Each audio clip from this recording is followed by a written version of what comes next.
શ્રાવણ માસના પ્રથમ શુક્રવારથી આ વ્રતની શરૂઆત થાય છે કે કરાય છે.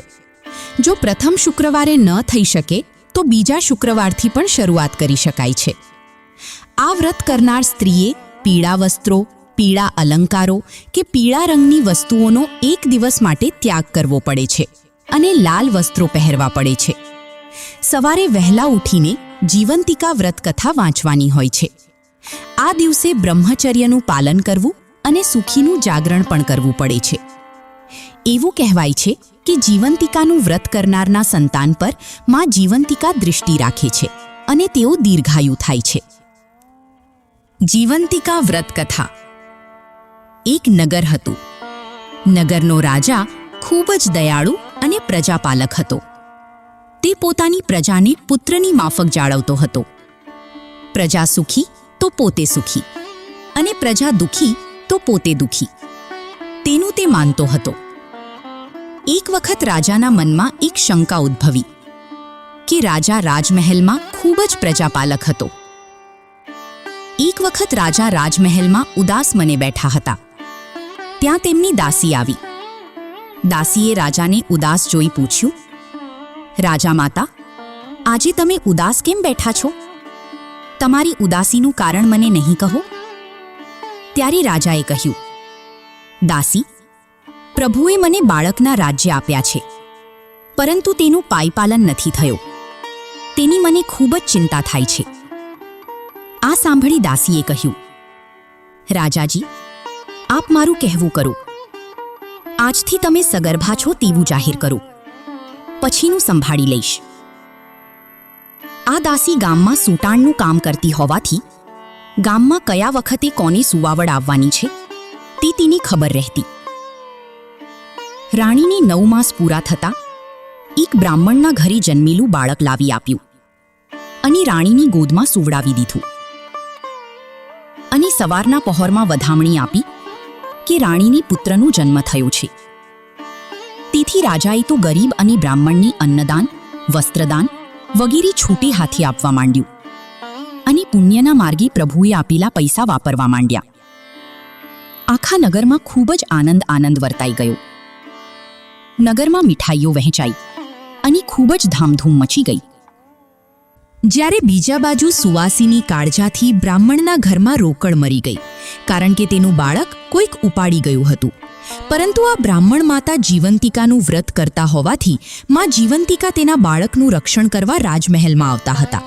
અને બ્રાહ્મણને પણ વિશ્વાસ હતો કે મારું પુત્ર જ્યાં હશે ત્યાં માતા જીવંતિકા તેનું જરૂર રક્ષણ કરશે. આ બાજુ બ્રાહ્મણનો પુત્ર રાજમહેલમાં રાજકુમાર તરીકે દિવસે દિવસે મોટો થવા લાગ્યો. રાજકુમાર બધી જ વિદ્યામાં ખૂબ જ પ્રવીણ હતો. સમયે રાજાનું અવસાન થતાં તેના પિતાનું રાજ્ય તેને મળ્યું. તે પણ પોતાના પિતાની જેમ પોતાની પ્રજાને પુત્રની માફક સાર સંભાળતો હતો. તેણે પોતાના પિતાનું શ્રાદ્ધ કરાવવાનો વિચાર કર્યો. તેથી તેની માતાની રજા લઈ પિતાનું શ્રાદ્ધ કરવા ગયા ત્યાં જવાનું ચાલી નીકળ્યો. તે ચાલતો ચાલતો જ્યાં રાત પડતી ત્યાં વિશ્રામ લેતો. સવારે આગળ ચાલી નીકળતો હતો. એક દિવસ એક ગામમાં રાત પડી ત્યારે ગામમાં રહેવાનો વિચાર કર્યો. તે તો ગામમાં જઈ એક શેઠના ત્યાં જઈ સાદ કર્યો. અરે, ઘરમાં કોઈ છે કે નહીં? ત્યારે મકાન માલિક બહાર આવીને પૂછે, કોણ ભાઈ? ક્યાંથી આવે છે? શાનું કામ છે? ત્યારે રાજકુમાર બોલ્યો, હું એક અજાણ્યો મુસાફર છું. રસ્તામાં રાત પડી ગઈ હોવાથી તમારા ગામમાં રાત રહેવાનો વિચાર કર્યો અને તમારા ઘરે આવી સાદ પાડ્યો. આજની રાત મને રહેવા દો તો તમારી મોટી મહેરબાની માનીશ. હું ઉજ્જૈન નગરીથી આવું છું. સવારે ચાલ્યો જઈશ. શેઠ કહે, ફાથીથી રહે ભાઈ, આ તારું જ ઘર છે. એમ કહીને તેની સત્કાર કર્યો અને તેની જમવા સદાઈ બનાવીને બહાર ઓટલા ઉપર પથારી કરી આપી. આથી રાજકુમાર શાંતિથી સૂઈ પડ્યો હતો. આ બાજુ વાણિયાની વહુની સુવાવડ આવી હોવાથી તેના દીકરાની છઠ્ઠી હતી. અગાઉ વાણિયાના કુળમાં જન્મેલા દરેક બાળક 7મા દિવસની સવારે મરણ પામતા હતા. તેથી તેઓ ચિંતિત અવસ્થામાં સૂતા હતા. એમ કરતા તેઓ પણ ઊંઘી ગયા. મધ્યરાત્રિએ વિધાતા વાણિયાના છોકરાના લેખ લખવા આવ્યા. ત્યારે બહાર સૂતેલ રાજકુમારનું માતા જીવંતિકા આડીઅડ ઊભા રહી રક્ષણ કરતા હતા. તેઓ વિધાતાને રોકીને કહ્યું હતું કે બહેન, અત્યારે મધ્યરાત્રિએ તારું આગમન કેમ થયું? ત્યારે વિધાતાએ કહ્યું કે વાણિયાના ત્યાં દીકરો આવ્યો છે, તેથી આજે છઠ્ઠી છે, તેના લેખ લખવા આવી છું. ત્યારે માતાજીએ પૂછ્યું કે બેન, તેના લેખમાં શું લખીશ? વિધાતાએ કહ્યું, આ છોકરો સવારે મરણ પામશે. ત્યારે જીવંતિકા માએ કહ્યું, જ્યાં મારી હાજરી હોય ત્યાં કોઈનું અમંગળ ન થાય, માટે તારે તેનું દીર્ઘાયુષ્ય લખવું પડશે. ત્યારે વિધાતાએ કહ્યું, મારે તેના લેખમાં હોય તે જ લખવું પડે. માટે માતાજી બોલ્યા, તારી ઈચ્છા કદી પૂરી થશે નહીં, તારે દીર્ઘાયુષ્ય લખવું. સવારે વાણિયાના ઘરના ઉઠ્યા ત્યારે પોતાના બાળકને જીવતું જોશે, તેથી તેઓ સૌ ગાંડા જેવા થઈ ગયા હતા. આ આગળ જન્મેલા દરેક બાળક 7મા દિવસના સવારે મરણ પામતા હતા. તેઓ પોતાના ઘરે આવેલા મુસાફરની સારા પગલાંની ગણવા લાગ્યા. આથી તેઓ ખૂબ જ આદર સત્કાર કર્યો અને રાજકુમારી જવાની રજા માંગી ત્યારે તેને રહેવા માટે ખૂબ જ આગ્રહ કર્યો. ત્યારે રાજકુમારે કહ્યું, હું મારા પિતાનું ગયા જ શ્રાદ્ધ કરવા જાઉં છું. હું જ્યારે મારા દેશમાં પાછું જઈશ ત્યારે તમારા ઘર જરૂર આવીશ. જ્યારે બ્રાહ્મણ પુત્ર રાજકુમાર તેના પિતાનું બ્રાહ્મણીની મદદથી શ્રાદ્ધ પિંડદાન આપે છે, ત્યારે તેને પાણીમાં એકને બદલે 2 હાથ દેખાય છે. તેનું રહસ્ય તેને સમજાતું નથી અને પંડિતને કારણ પૂછ્યું તો ચૂપ રહ્યા. રાજકુમારે ખૂબ જ આગ્રહ કર્યો ત્યારે પંડિતોએ કહ્યું કે એક હાથ કોઈ દેવીનો હોય તેવું લાગે છે. રાજકુમારે શ્રાદ્ધ કર્યા બાદ લગભગ 1 વર્ષ જેટલો સમય તીર્થયાત્રામાં ગાળ્યો અને પછી ઘર જવા નીકળ્યો.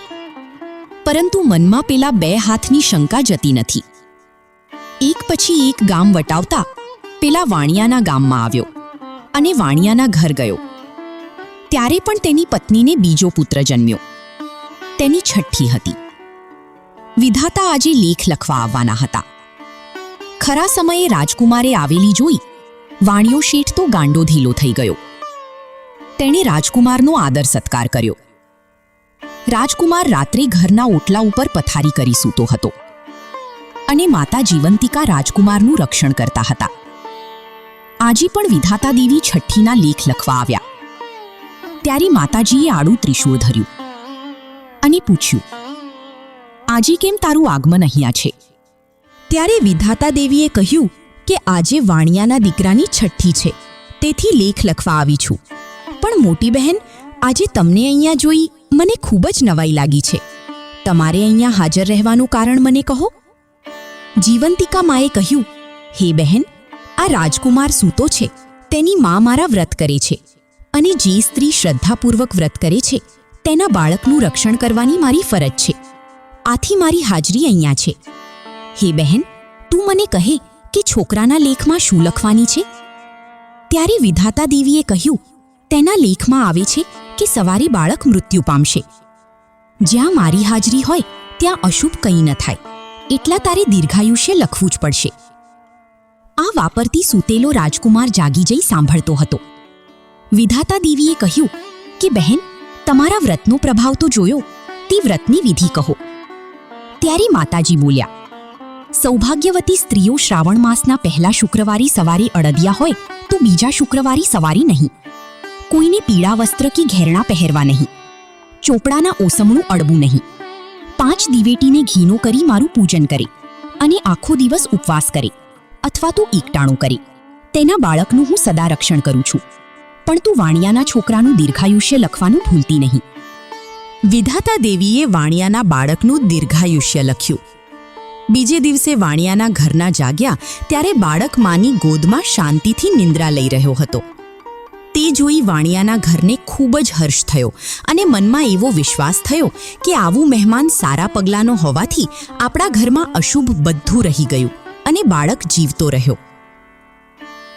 સવારે રાજકુમારે જ્યારે પોતાના ઘેર જવાની રજા માંગી ત્યારે વાણિયાએ રોકાઈ જવા ખૂબ આગ્રહ કર્યો.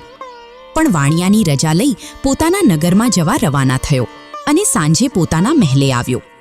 ત્યાં સુધી તેના મનમાં જીવંતિકામાં અને વિધાતા દેવીની થયેલી વાતચીત રમતી હતી અને તેથી જ તે મહેલે જઈ તરત પોતાની માતાને પ્રશ્ન પૂછ્યો કે માં, તમે કોઈ વ્રત કરો છો? ત્યારે રાજમાતાએ કહ્યું, બેટા, હજુ સુધી મેં કોઈ વ્રત કર્યું નથી. રાજકુમારના મનમાં વિચાર આવ્યો કે આ મારી જન્મદાતા માં નથી. તેણે પોતાની જન્મદાતા માં શોધવા એક યુક્તિ રચી. શ્રાવણ માસનો પ્રથમ શુક્રવાર આવતા તેણે આખા નગરમાં ઠેર ઠેર પીટાવ્યું કે આજે આજ સાંજે 5 વાગે રાજમહેલમાં જમણવાર હોવાથી દરેક સ્ત્રીઓએ ખાસ પીળા રંગના વસ્ત્રો પહેરીને જમવા આવવું. સાંજે બધા જમવા આવ્યા.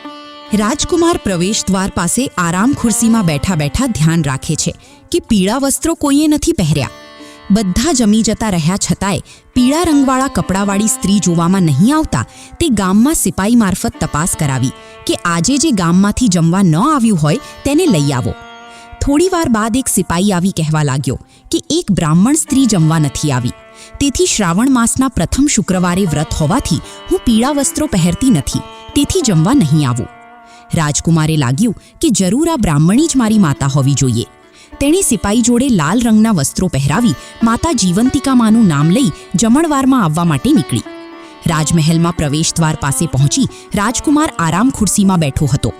તેને જોતાં જ તેના ધામમાંથી ધૂમની શેર છૂટી અને રાજકુમારના મોઢામાં જઈને પડી.